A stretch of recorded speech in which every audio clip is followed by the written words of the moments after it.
All right. Hello, everyone. A brand up the Suns Hour podcast. It's Shane alongside Derek. We are part of the Hockey Podcast Network and sponsored by Customized Sports, your number one stop for all your customized needs. And today's been an interesting day. There's been a lot going on behind the scenes. We'll talk a little bit about it, but we're going to talk first about the Pierre-Luc Dubois rumors that have continued to swirl over the last week or so since it's been made public that he wants out of Columbus. Yeah, it's probably, there's not really much of an end in sight. And if you're an Ottawa Senators fan, you're definitely salivating when you look at the potential of a Pierre-Luc Dubois, Evgeny Dadonov, and Brady Tkachuk line, at least for this season in Ottawa.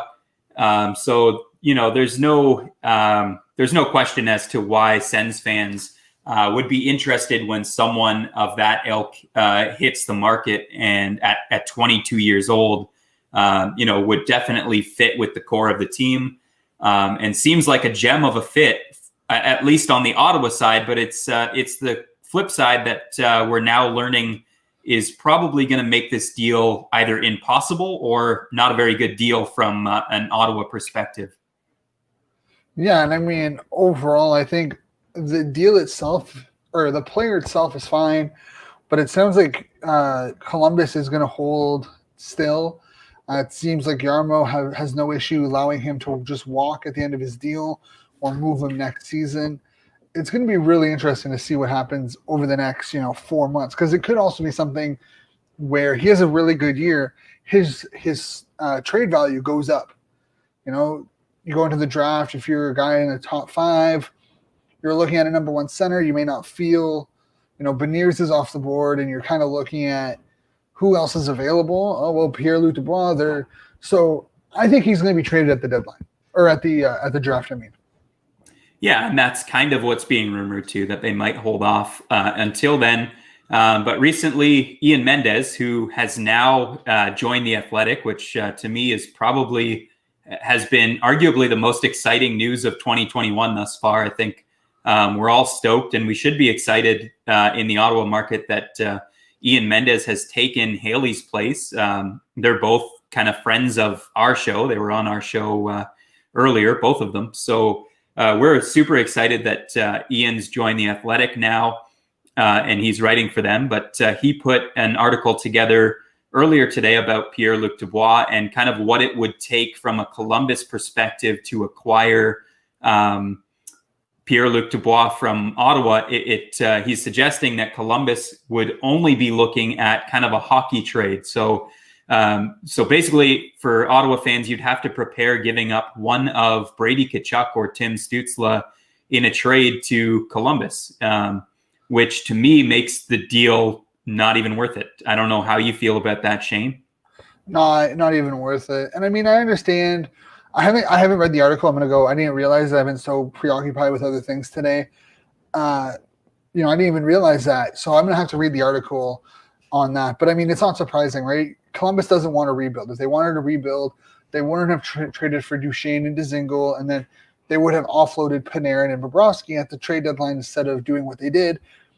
I understand the idea, a star player for a star player, which is why I think you're probably going to see Winnipeg and Columbus in talks for a little bit, trying to have a Laine Dubois swap. I think that's probably the most realistic trade. It's just unfortunate because the Senators have been dying for a number 1 center spot. Dubois, he's reportedly, really good friends with Chabot. Seems to have a good chemistry with guys that are already in Ottawa.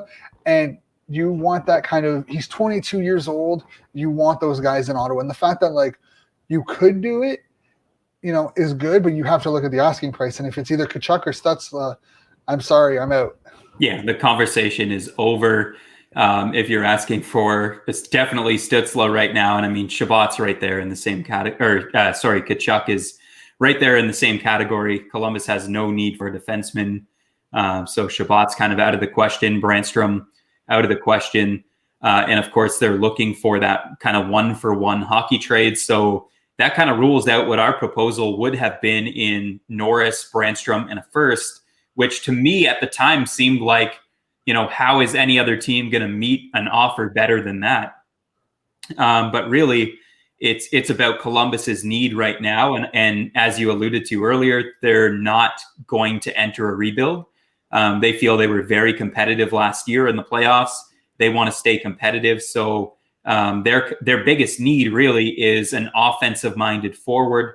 That's why the Laine thing makes sense. And potentially Matt Barzal. I mean, you could swap center for center with the Islanders, who have yet to sign Barzal. Yeah, but I mean, from all sounds is that we should be expecting some kind of deal to be reached between those two parties with the Islanders and Barzal. It's just a matter of time. If I'm the Islanders, I personally think Dubois is a downgrade on Barzal offensively. Defensively, I think Dubois is the better of the two centers. But if you're looking offensively, he's kind of the catalyst of the Islanders' offense.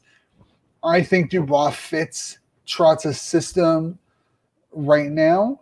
But how long do you expect Trotz to continue to keep on coaching? I don't see him coaching well into, Dubois' prime. And you want to be able to sell an offensive-minded guy like Barzal over a defensive-minded guy like Dubois. And unfortunately, that's just how it is. I think the realistic trade is Laine for Dubois. Because there's the Finnish connection as well, right, with Jarmo being the GM there. So there is a lot of connections there. It's actually a little surprising that it hasn't took place, or there isn't more talks of it. I seen, LeBrun on Insider Trading was alluding to the fact that perhaps Anaheim was kicking tires the most right now, but he listed up to 5 teams. I know Montreal was in there. Ottawa was not part of that mix that he listed, although he said the list of teams that haven't called for Dubois is a lot smaller than the teams that have. Yeah, I wonder if Pierre was more talking about teams that talked offers, not just called and been like, hey, what's the availability? I wonder if the teams that he was talking about were teams that kind of put out like a soft building block of, hey, this is what we're willing to give up, versus like, what's his availability and what would it take, kind of thing. That maybe I would be very surprised if Pierre Dorion didn't call and kind of kick the tires a little bit. Yeah, and I think, as we talked about last week on the show, my thought is Pierre Dorion probably wouldn't offer any more than what we talked about. I mean, I thought we went a little bit steep. If you look at comparable kind of players that have been traded, it doesn't often bring back a return of what you hope when you're the team trading the player. We know that all too well in Ottawa. But at the same time, Pierre-Luc Dubois is 22 years old, and he's a proven number one center who's very responsible defensively, drives play offensively. There's just a lot to like about the players. So it's very rare when a player like Dubois, a number one center, hits the market. Yeah, that's agreed. And it's going to be interesting. It's going to be something that we're going to talk about continuously over the next, honestly, it's going to be a Duchesne situation all over again, where it's going to be talked about continuously until the deal actually happens.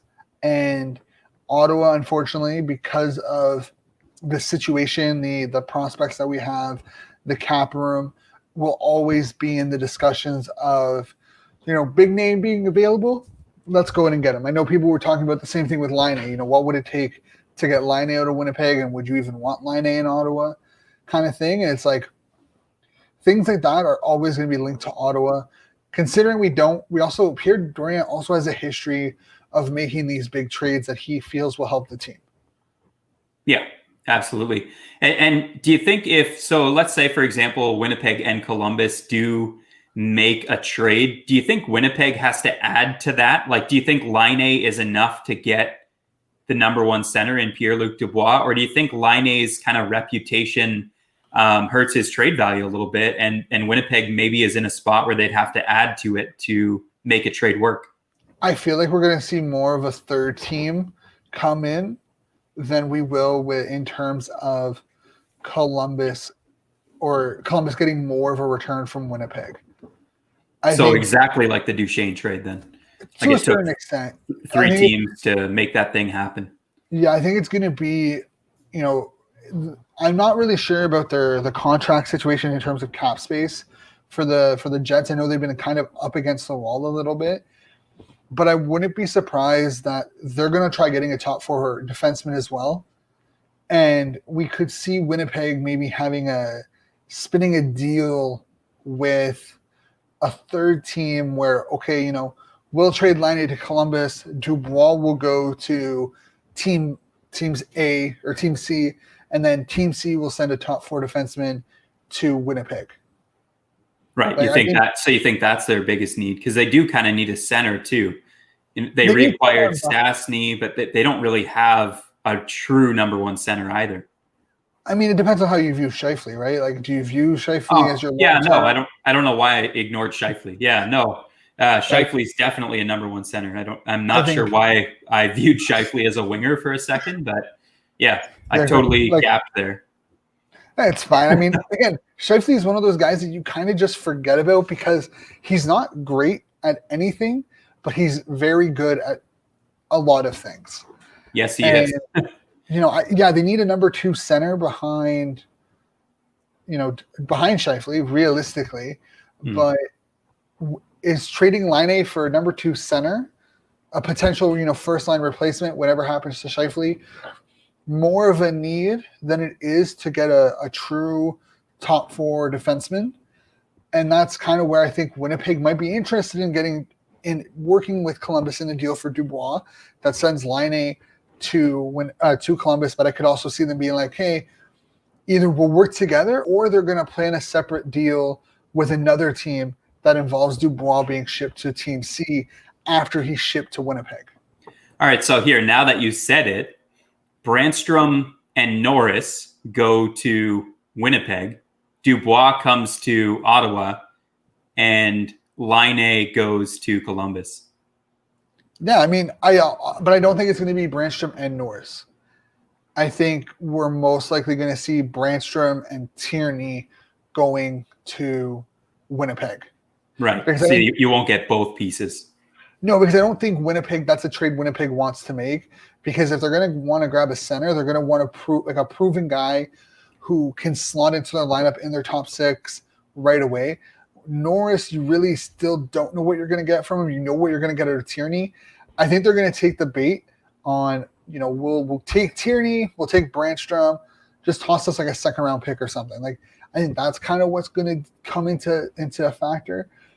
But I also wouldn't be surprised. Like, I would be very surprised if Winnipeg is part of this, that they take Dubois straight ahead, 1 for 1 or whatever the case may be, because I don't see Dubois filling their most important need, which is a top 4 defenseman.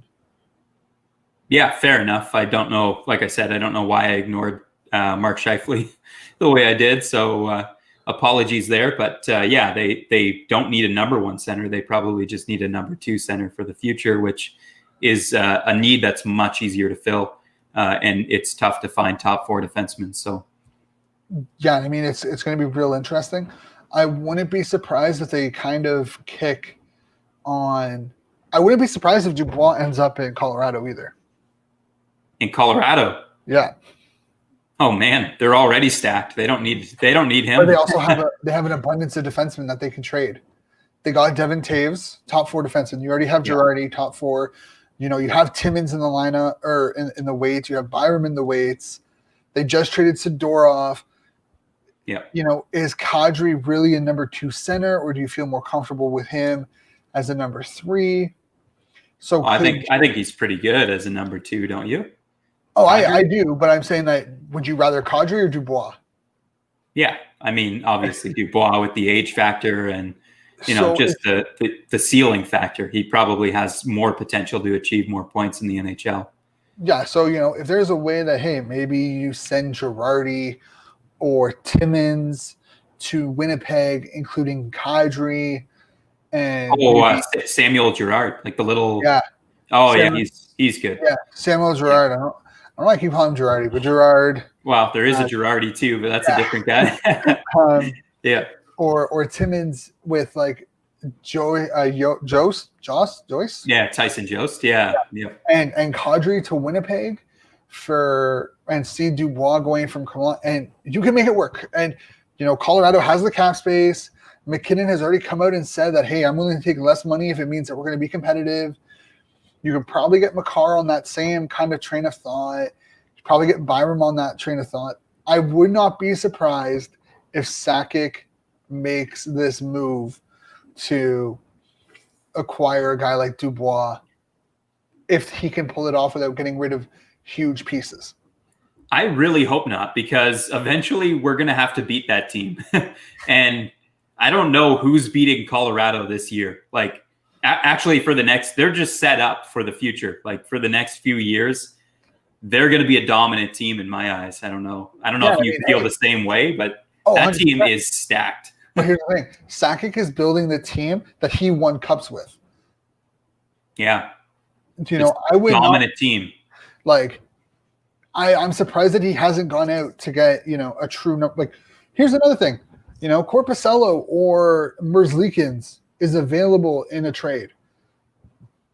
Because, they feel like, hey, we're going to lose one of them. Yep. May as well try trading it. Like, Colorado should also be in consideration for a trade like that, because yes, they should. I like Grubauer, I like Francois. I just don't think they can take him to that next level. Both Merzlikins and Korpisalo had really great playoffs. Wouldn't be surprised to see one of those two in a Colorado uniform at some point within this calendar year. Back before Ottawa acquired Matt Murray, I was convinced that Ottawa was just kicking tires on Matt Murray, and a team that actually really needed Matt Murray would step forward and pay a bit more to acquire him.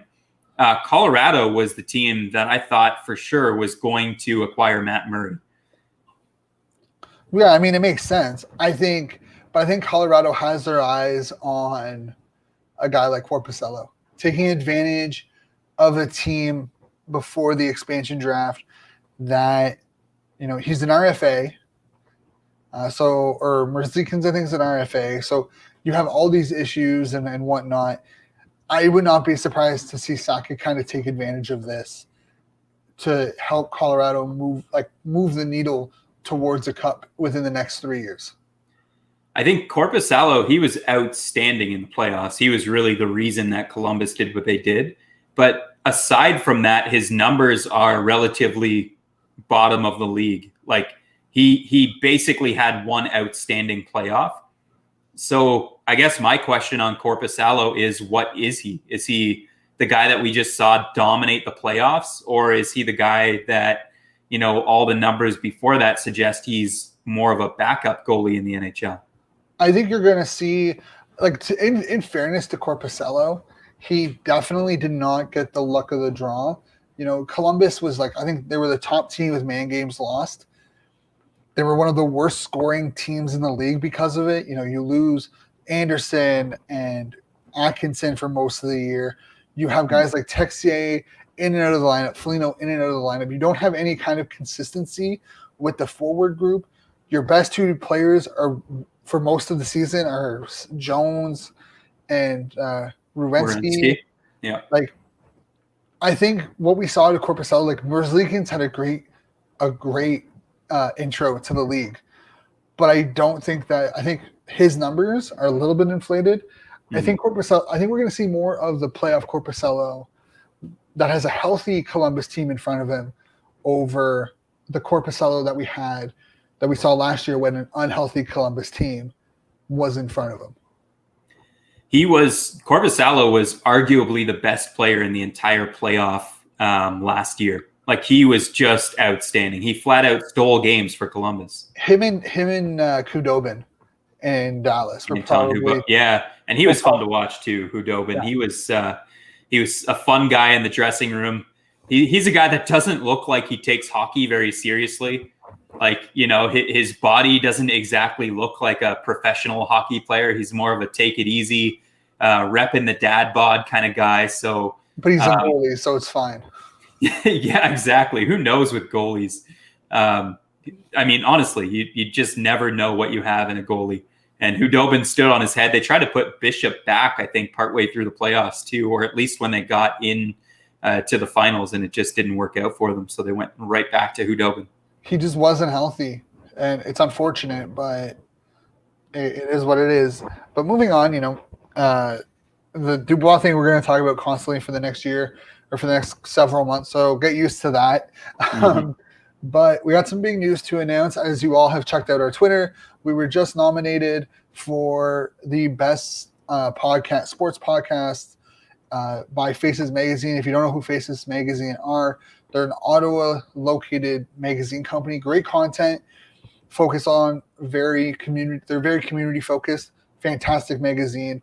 It's an honor and a privilege, really. Like, I feel honored. And when I saw it, I didn't believe it at first. I had to double check it for myself to make sure it was true. So, and it's nomination only. So whoever nominated us, we thank you for it. Thank you. We appreciate the support that everyone's given us. The links and whatnot to go vote for us are on our Twitter page. So definitely head on over there, vote. There's some really good guys in there, honestly. Locked On Sens is there. I think the Steve Warren Project's on there. There's some really good guys and good quality podcasts that are part of this group. So definitely go in, vote for who you want to vote for. But yeah, we just wanted to recognize that, whoever nominated us, thank you. Thank you guys for your support. And hopefully we'll continue this into 2021 and we'll be nominated again for 2022. And it kind of leads off into the second part of this.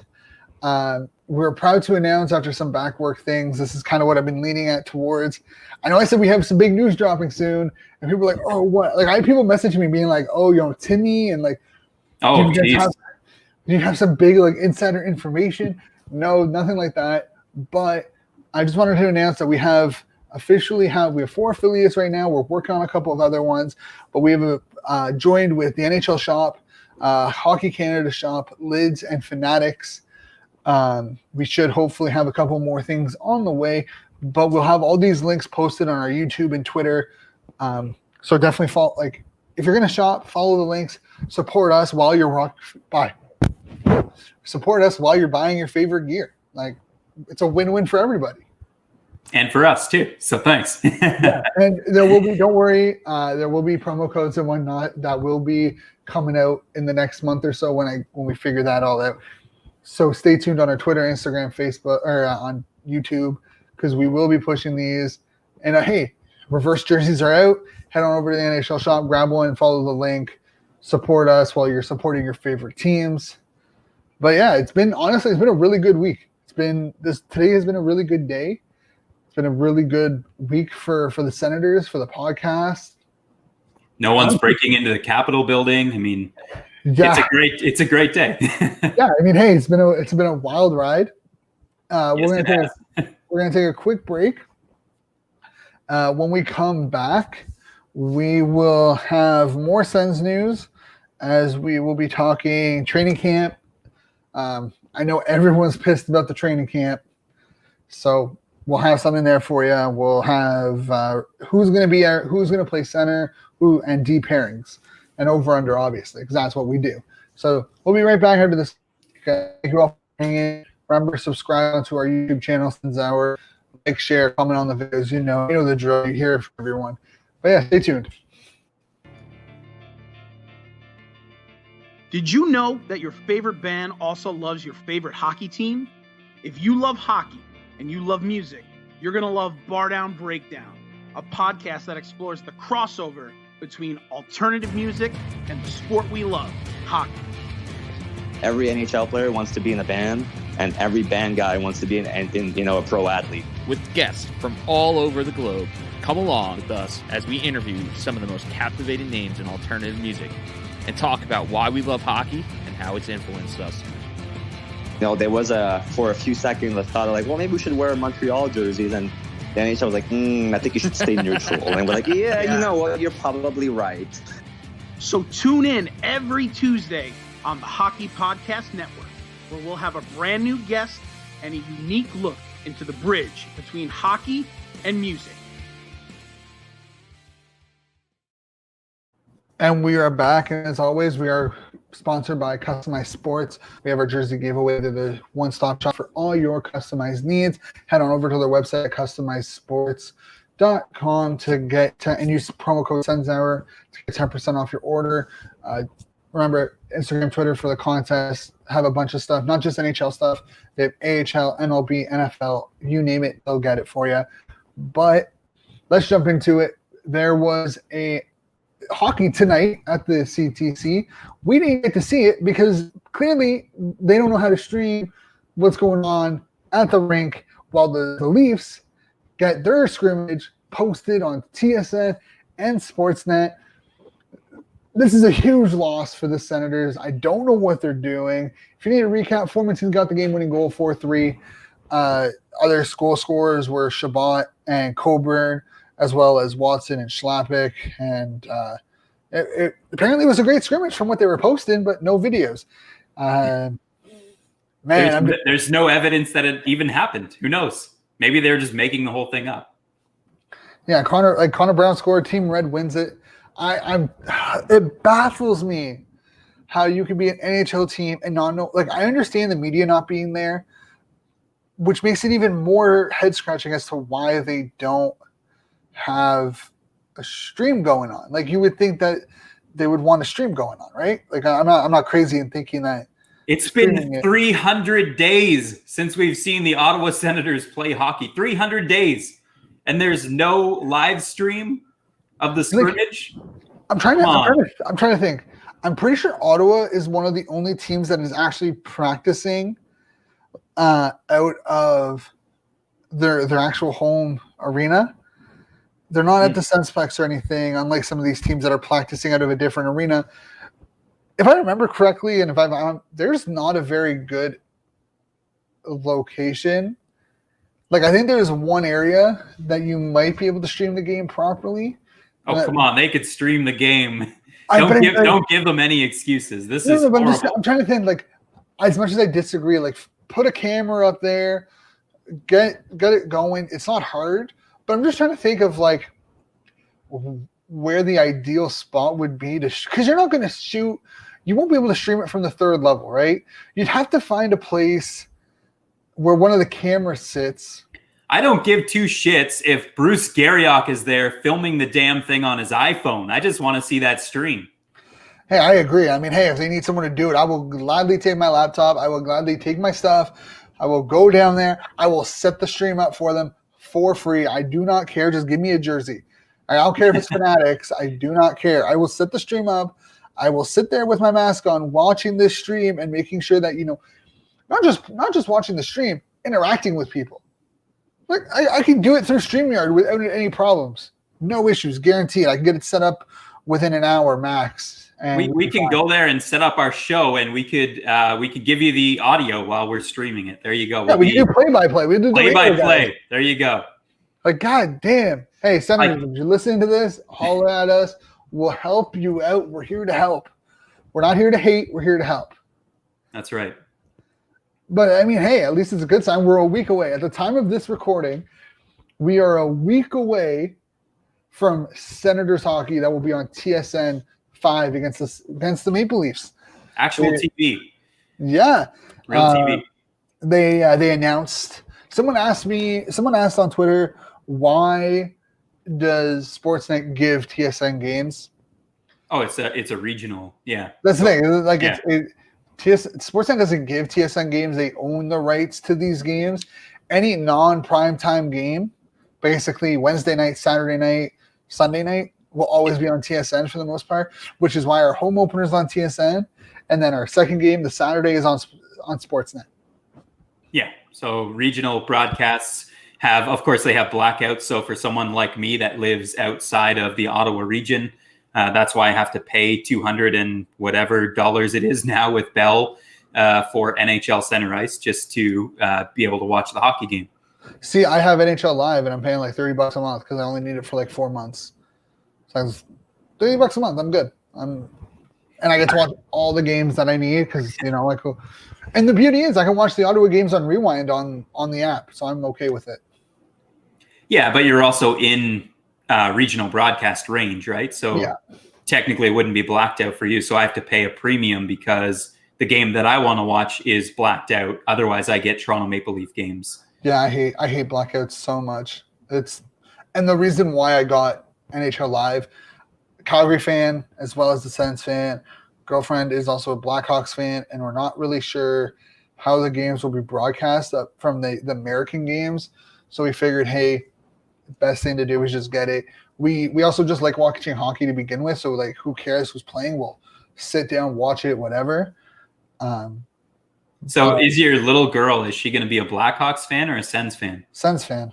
Yeah, okay. Just making sure. Already has a Sens jersey, so it's fine. Just making sure.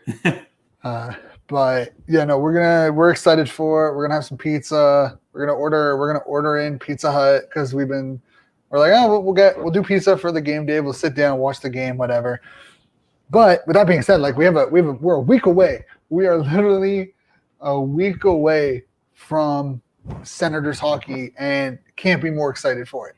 And my fingers are crossed because I don't know if you've seen the Dallas Stars news that came out. Yeah, 8 total people tested positive, 6 players, 2 staff tested positive for COVID-19. So we have to remember that we're in a pandemic. We are living in a day and age where you cannot predict what's going to happen tomorrow. So we are crossing our fingers and our toes and even our eyes. I don't know if I can do that on here, but I can give it a shot.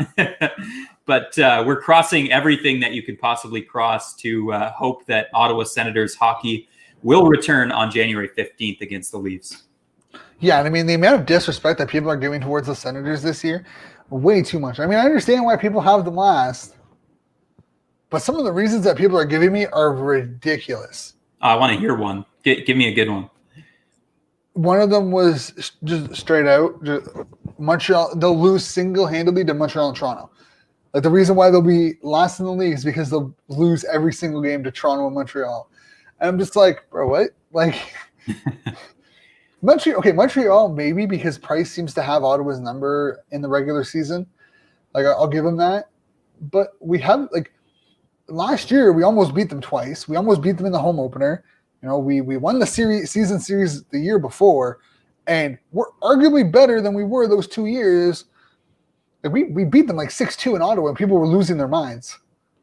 I think in 18-19, did we not go undefeated against the Leafs as well? Yeah, we won this. Yeah, we swept them.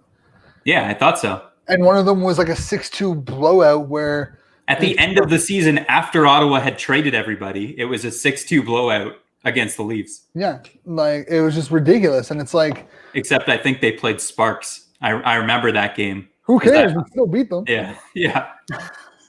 Matthew, I think the funny thing is though with that is everyone tweets that like Matthew's 4 goals, but for some reason they always seem to leave out. And Tourists won that game, so he scored 4 goals, but they lost. And yes, I'm like, he scored 4 goals, but he lost. And people are like, oh, it doesn't matter. I'm like, it does matter because if he scored 4 goals and they won, that's different. They would talk about it. It's like Zibanejad. He scored 5 goals against.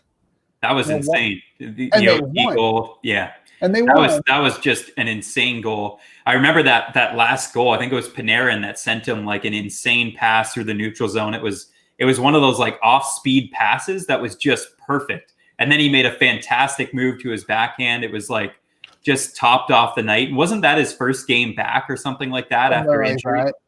Yeah, that was a wild game. If they lost that game, let's say he scored all 5 goals for the Rangers, they lost that game. Who cares? People would talk about it, but they'd be like, "Well, he lost the game, so who cares?" Yeah. So like, I don't know, man. The thing with Matthews is yes, he scored 4 goals and they still lost. So sucks to suck. Yeah, basically. And honestly, I would love to see Leafs Twitter lose their absolute minds if they come into Ottawa, lose both games against Ottawa. If they lose one game, if they lose one of the 2 games against Ottawa, that's gonna happen. Like they're expecting to go 2-0 against the Senators. They start the season against Montreal. I hope Montreal wins. They come into Ottawa, they lose the first. They start. If Toronto starts the season, it'd be over.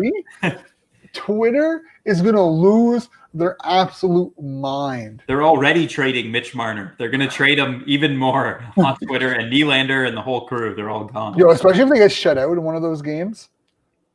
Like I don't know. I can see Ottawa at least splitting that first 2-game series. They're gonna come out hot. They want to be taken seriously this year.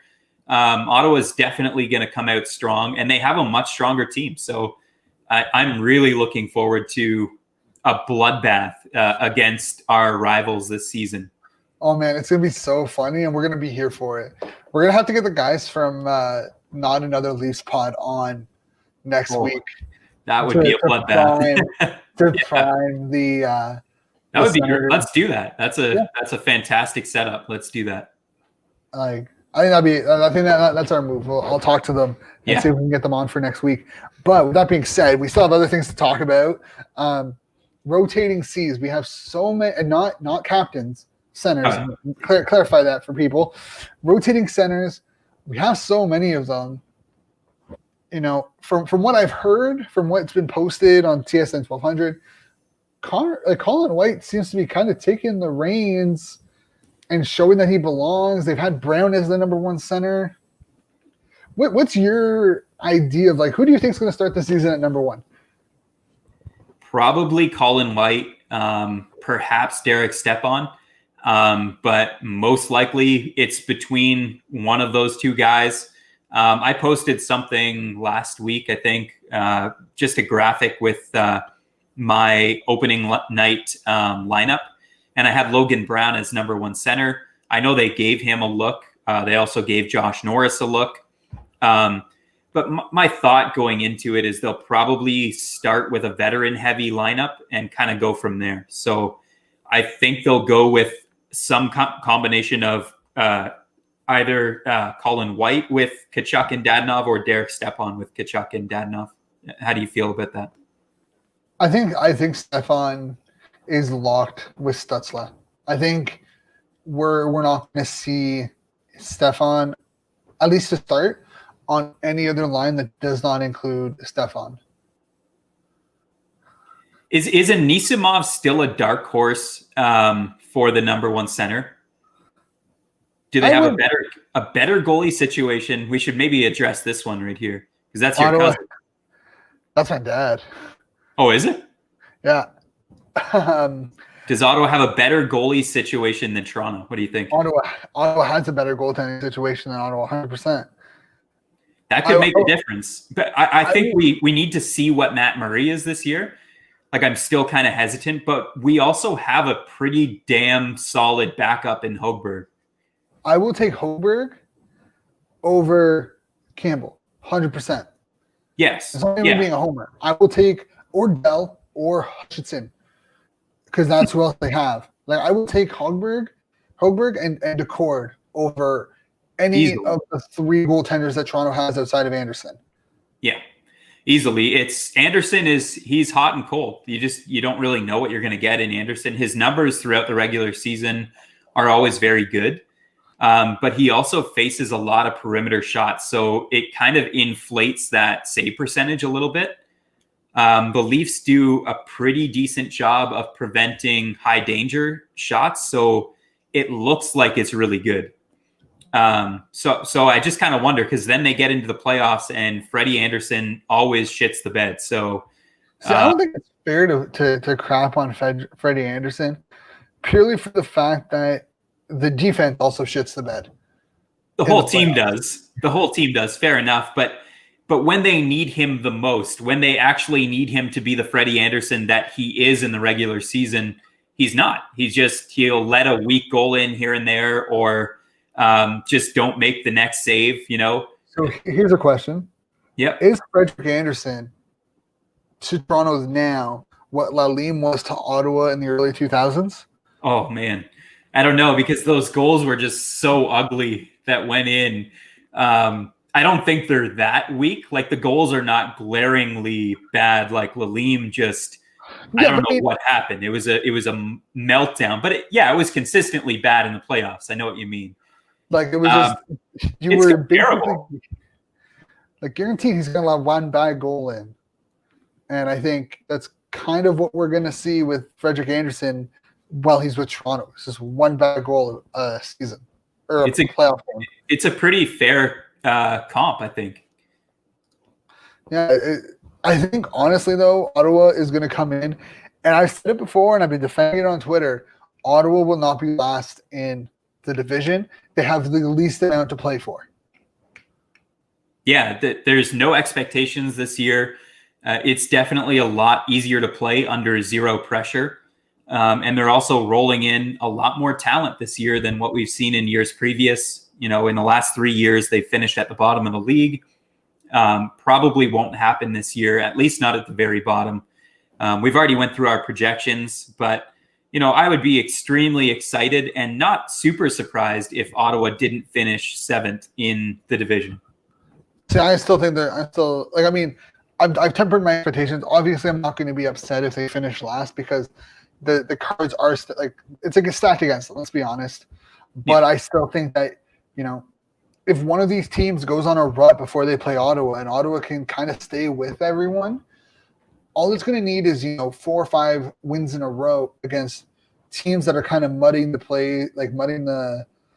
field a little bit for them to kind of get that edge. And I mean, when we were on with the hockey podcast, a couple of the guys made a good point. What if, Matthews and Marner get COVID and, the NHL is like, okay, well, it's only 2 guys, so we're not going to postpone any of your games. So you're going to have to play. You're out your 2 best players, and they have to quarantine for 2 weeks. And they have 7 games. They go 1-6 during that time, and then over the same span, Ottawa goes 5-2. So now we're looking at, depending on how big that gap was, we're looking at either Ottawa closing the gap or maybe even close the gap completely. Well, and that's what we talked about before. Anything can happen in a 56-game season. It's going to be, it's going to be a scenario where every game actually matters. So we're going to see a lot more, maybe not playoff hockey, but what we're going to see is a lot more fast-paced, nasty hockey than we probably see over the course of an 82-game season. Oh yeah, 100% agree, and it's going to be really interesting to see what happens. I'm excited for the season to get started on the 13th. Yeah, for sure, and of course the 15th for the Senators because we have to wait 2 extra days. Yeah, I mean, at least we're not in Dallas, though. We don't have to wait till the 19th because players got COVID. Yeah, that's just a horrible circumstance, and I know Columbus withheld from practice too, from what I heard. But it sounds like they're just doing a precautionary thing right now, at least.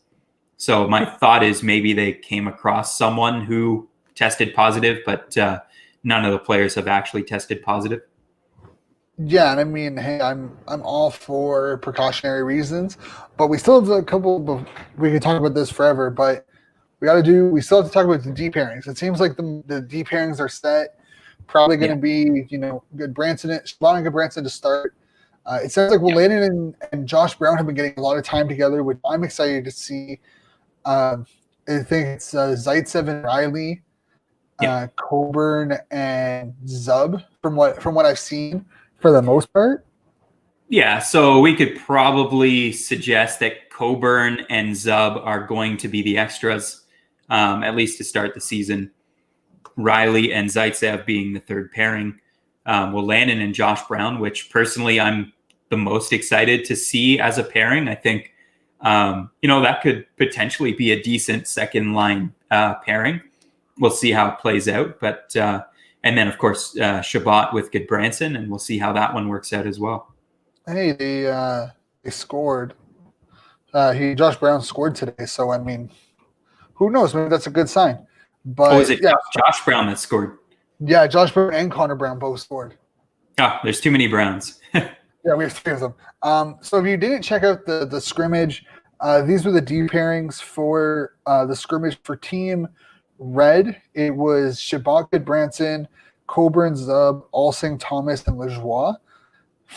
Those were the 7 defensemen. And then the 6 defensemen for Team White, Riley, Zaitsev, Landon Brown, Aspera, Yaros. So, Man, That's talk pretty- about afterthoughts. Max Lejoie, someone who kind of almost broke out in the NHL a couple of years ago, and now a complete afterthought at even making the lineup. Like, we haven't mentioned his name in the months that we've been talking on here. Hey, he gets hurt and he just hasn't been able to find that groove again. It's interesting to look at the forwards, though, for Team Red. You got Kachuk, White, and Dadonov as your top line. Galchenyuk, Paquette, Batherson, Formanton, Pekka, Shaw. And Yeah. then, Not the strongest team. Hey, they won. Formanton got they the won. game on the goal. I don't know if that's a good or bad sign. Coburn won. Coburn scored. Shabbat scored. Formanton scored. So, I mean, I can't complain. But it's kind of interesting to see who they had on Team White. You had Balcers, Anisimov, Watson, Schlappick, Norris, Connor Brown, Paul, Logan Brown, Parker Kelly, Haley, Baudin, Sokolov. Huh. Like, there's some interesting line combinations here. Absolutely. And I know Igor Sokolov's billet mom also reached out to me on Twitter, and she was equally disappointed, along with Sens fans, that there was no stream. So hopefully for the next scrimmage, they could figure something out and get that stream up so we don't have to kind of dissect this thing by looking at all these little numbers. But one guy that did score in this scrimmage, Austin Watson, not a guy known for his scoring, but a guy known more for throwing fists. As we get into over-under, what are you thinking in terms of fights for next season? Because it looks like last season he was actually second in the entire NHL with 7 fighting majors, and he only played 53 games last season. So it's a pretty good comparable. See, looking at the teams that, Montreal doesn't, like, maybe Anderson. You have Sherrod and Weber on the back end that are willing to fight. And the Leafs added a lot of must on their team. You have Wayne Simmons and Zach Bogosian as really your only 2 guys who I could see being willing to fight. Maybe Brody, like TJ Brody, the odd time. Maybe he'll fight if he has to, but he's definitely not like a fighter. He's one of those guys where if you're playing Chell and how often does he fight? It's like none. Sometimes he's sometimes fight. He's not often like only if you're losing by 5 goals and you're really pissed off. Yeah, or like he'll stand up for himself. Like if he makes a hit and someone challenges him, he'll stand up for himself in that situation. But if you look at West, that's kind of where things get a little bit. Winnipeg can do it. I'm not really sure who's on their roster that can really fight. Calgary and Edmonton, though, is really where you're going to see the fights happen. You're going to see Kajin, Lucic, Kachuk, Nurse. Even McDavid will throw down. We've seen McDavid throw down a couple of times. So I feel like fighting is going to be very sporadic in the Canadian division. If you look at the Central, and even in the East, they have more fighters. You're going against a guy like Tom Wilson, Ryan Reeves, constantly. There's going to be more fights. Do you think Ottawa will will teams into a fight, though? Like, they have quite a few players who are not afraid to dust it up. They're going to piss. Okay, so our over-under, I'm going to ruin it. Austin Watson fights. I would not be surprised if Brady Tkachuk has more fights than Austin Watson. Ooh, I hope not. Like, you don't want to see a Brady Tkachuk broken hand or anything. No, but I would expect it. I would guarantee we're going to the 2 players who are going to have the most fights in any series, in any team versus team, freaking Gallagher versus Tkachuk. Yeah, most likely. And that's a mismatch too, because Gallagher's so small. He's a mighty small, but he's not afraid to mix it up. Absolutely. No, I would not be surprised if those 2 players lead the respective teams in fights when they face each other. Like, I would expect at least one fighting major between Montreal and Ottawa every game.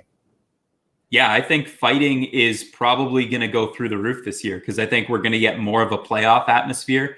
So right now, like, I was just looking at stats on fighting, and it's at 0.19 percent per game. So like fighting has gone down so far, because back in 2010, the stat was that basically every other game there was a fight. So now you're looking at about 2 games out of 10 that there's a fight. What do you even deem fighting anymore? Like, there's so many, like, pardon my language here, but there's so much bitch play in the NHL now. Yeah. Like, I hate. It's not like it used to be, that's for sure. Well, and I don't want to say, like, oh, it's not like it used to be, making it sound like it was better. But, you know, you hit a guy clean, you have to stick up for yourself. Mm-hmm. You know, but it's not like, oh, I'm going to drop the gloves. It's, I'm going to wrestle with you, and then I'm going to yell at you because I wanted to fight you because you hit my teammate clean. But I want to, like, and I think that's my issue with the NHL is, like, you haven't really gotten rid of fighting. I think the instigating rule is probably the stupidest thing they ever introduced outside of the over the glass and the trapezoid. I hate the jersey tuck drives me nuts too. Well, no, the jersey tuck makes sense, or like the Yager tuck, or like the jersey strap tuck. Like the Yager, like, or the Gretzky kind of tucking the jersey. Yeah. Like they initiated a rule a couple years ago against that, and it discourages people from being kind of individuals. So that one drives me nuts too. There's a lot of stupid rules, but we've named a few of them. I think the problem is like, for example, the over the glass and the jersey tuck, because there were players who would abuse that. I remember there was one game, I think it was like Chicago versus like Colorado or something like that, but there was literally one player who could not read his number because his jersey was tucked to the point where, like, you couldn't identify what number he was. And that was the reason why they were like, hey, you know, we need to be able to identify your number. But you know, I noticed that with Tkachuk last year. I think a few times I had trouble reading his number, and he had the full back tuck going. And I kind of wonder if they're just kind of getting lenient on that rule now. Oh, they're 100% getting lenient on it because it's not that big of a deal. But that's why it was brought in, was because you were making it extremely hard to read a player's number. And, like, if you're an announcer, you can't see the name, you have to look at the number. Right. But you can identify a Brady Tkachuk from anywhere just by his stride. So 100%. That's for sure. Yeah, it doesn't really worry with him. But, you know, I'm very surprised. I would be surprised to see a decrease, or I think there's going to be an increase, but I don't think it's going to be something, like, it's not going to be a dramatic increase. I think we're going to see, you know, like Vancouver plays Ottawa, like there's a 4-game series between the two. We're probably going to see a couple, like maybe 2 or 3 fights in that series. But I would be very surprised to see, like, these 1-game series that we have with Toronto near the end of the season to really have much fighting. I think it's going to be those like 2-3 game series that have the fighting in them. And I'm excited for it because I love a good old fight. I think standings will probably dictate kind of where the Senators are at the end of the season to see if they're going to fight for, you know, every bit of position or play spoiler. You know, so we'll see some jockeying of positions for sure throughout the season. And I'm sure we'll see an increased amount of fighting, but maybe not dramatically. But guaranteed Watson's going to throw down. 100%. And, I mean, if we're going to talk about the Watson over-under, you know, I think we have the over-under at, what, 7.5? Yeah. No, that's just the fight, right? Right? Just 7 because there wouldn't be a half point for the fighting. True. I'm going to take the under. I'm going over for Watson. I think he's going to throw down an awful lot. He's known to do that in the past. The other interesting thing that if you want to look at the stat yourself, it's on hockeyfights.com. They have Watson as only victorious in one of those fights. So it's 1 out of 7 fights. It's because it's a voter thing, and I hate that. Yeah, I've seen that. So it's a popularity contest sometimes. Basically, which fight did you like better? Basically, But the reason why I think we're gonna see Watson fight less is because he's not gonna be. He's gonna challenge, but he won't have any opponent. Right. Like, I don't think he's gonna give people a choice. I think he's gonna go approach people, drop the mitts, and start throwing down. To be fair, I think that could happen too. I just think, you look at Ottawa's roster and you compare it to the other teams. There's only 3 teams that I think would actively fight a guy like Watson, and that's Montreal, Edmonton, and Calgary. Yeah. I just don't see Vancouver being willing to put anyone in that situation, or Winnipeg or Toronto. So and Ottawa has other players that can fight too. Like Goodbranson's a really tough guy. I've seen Drake Batherson fight before. Yeah, I mean, realistically, most of the I've seen Colin White has thrown the gloves down. Yeah, Brady Tkachuk, obviously. Tkachuk, Dadonov has thrown the gloves. Like, we have, realistically, outside of Timmy Stützle, all our forwards can fight. I would not be surprised to see Tim Stützle throw the gloves off and have his first. That kid does not look afraid of anything. Joe, I would pay good money to see a Leon Draisaitl versus Timmy Stützle fight. Oh man, Draisaitl's big. I'd be afraid of the outcome. But German on German fight, hilarious. The two superstars of the country going against each other. No, I want to see a Quinton Byfield and Tim Stützle fight the following season. Oh, Stützle's going to win easily. I don't know. Byfield is huge. He's 6'4". He's massive. That means nothing. He gets. Man, I want to see Quinton Byfield go in a corner against Eric Goodbranson and see if he comes out alive. I want to see. Hell, I would take Tom Wilson over Quinton Byfield, or Ryan Reeves over. I don't care how tall you are. I'll take, if we're gonna go height, Logan Brown should beat almost anyone in a fight. That's not how it goes. But yeah, that's true. That's true. Like Logan Brown, I think people realize Logan Brown's actually taller than Quinton Byfield. He's 6'6". He's 6'6". He's 6'8" on skates. He's a giant. The hell? We should have just brought back Chara and been like, help him learn how to skate with that height. The only reason we bring Chara, teach him how to skate with that height. Because imagine trying to skate at being 6'8" on skates. That is terrifying. No, I have a hard enough time at 6 feet, so I'm not going to skate on stilts. I'm 6'5", 6'6" on skates. Oh, jeez. And I look down and I'm like, God damn, I'm tall. That's a long way down. I look down, I'm like, damn, and you don't realize, but imagine being 6'8" on skates and having to, that's crazy. I don't know how they see the puck. I mean, that's a long way down. Yeah. I wonder why Byfield uses a shorter stick. Yeah, that part drives me crazy. I mean, he just sacrifices all that reach that he would have and really doesn't get to take advantage of his size.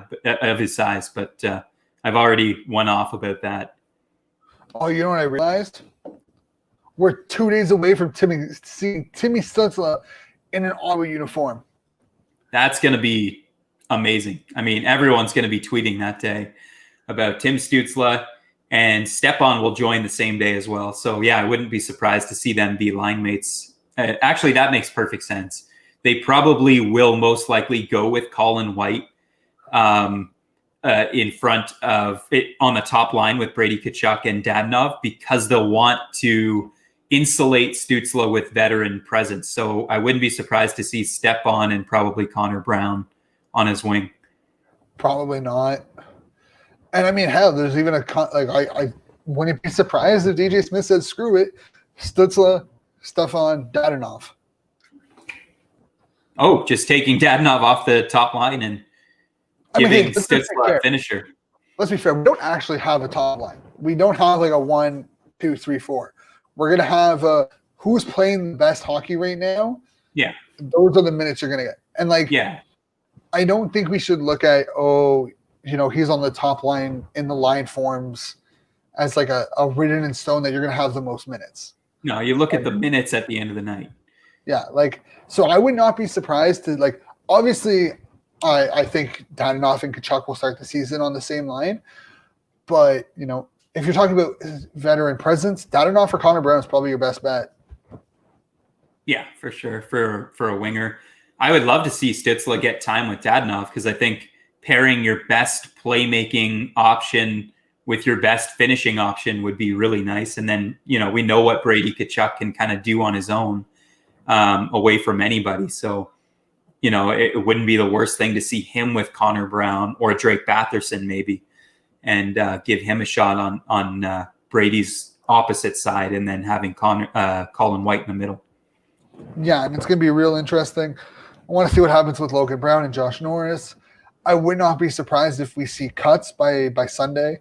Yeah. Obviously, we're recording this 3 days in advance because life happens and we're busy. So this will be on Monday's episode, and any kind of update that happens Saturday, Sunday, we will discuss on Thursday's episode, which will be the season opening primer. I am super excited. Sorry. The night before. Yeah, we got to do something. We will definitely do something special for that one. We've got to do something, whether we get the Leafs guys on or we'll figure something out. We've got tricks up our sleeves, so we will definitely have something special for that episode. Oh, yeah. And again, guys, if you're not tired of us by now, we will be going live at 10 p.m. on Saturday night. We're doing a fantasy draft for the network. We're running it. So we will be hosting here on YouTube and on Twitter live for you guys. We'll have the draft board. Both Derek and I are in the draft.